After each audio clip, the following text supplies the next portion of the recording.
Ruth glane dans les champs de Boez. Verset 2. Derrière celui. D'après la loi, Lévitique 19.9, Lévitique 23.22, Deutéronome 24.19, tout Israélite devait permettre aux pauvres et aux étrangers de glaner dans son champ. Mais plusieurs cherchaient sans doute à se soustraire à cette prescription, du moins jusqu'à ce que les gerbes eussent été enlevées. Ruth projette d'aller là seulement où elle trouvera un propriétaire bien disposé. Verset 4. Boez souhaite à ses serviteurs que Dieu soit avec eux dans leur travail et ceux-ci lui souhaitent à leur tour la bénédiction sur le produit de sa moisson. Cette salutation mutuelle montre le profond sentiment de piété que le culte d'El Éternel avait développé au sein du peuple et qui persistait même dans cette époque de déchéance. Verset 5. Versets 5 à 7.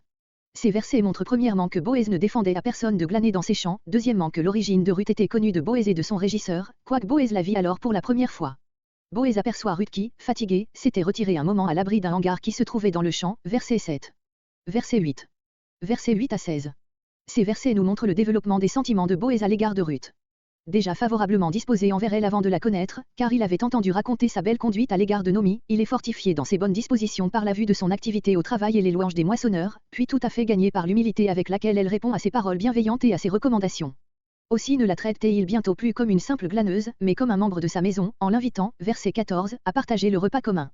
Il en vient même, versets entre 15 et 16, à lui accorder des privilèges qui paraissent trahir plus que de la bienveillance. Verset 9. Va boire. Cette faveur était plus grande en Orient, où les eaux sont rares, qu'elle ne le serait chez nous. Verset 12. Sous les ailes.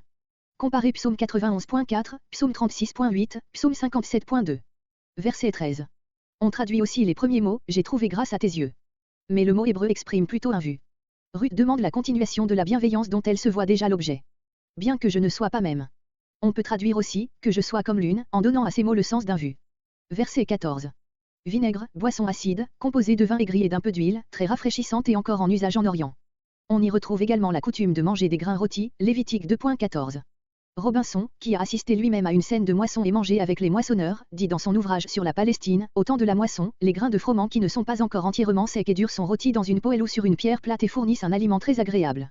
Verset 15. Entre les gerbes. Ce verset suppose une faveur particulière dépassant celle qui lui avait été accordée au verset 7, comparez le mot, aussi. Nous sommes donc forcés de donner ici à l'expression entre les gerbes un autre sens qu'au verset 7. Il est probable que la différence repose sur l'expression derrière les moissonneurs au verset 7, ceux qui forment les gerbes avec les épis coupés. Ici Ruth reçoit l'autorisation de marcher avec eux au moment où ils forment les gerbes. Et même, ordre est donné aux moissonneurs de laisser comme par mégarde des épis qu'ils auront tirés des javels, Deutéronome 24.19. Verset 17. Un épha, 20 litres, Exode 29.40. Verset 19.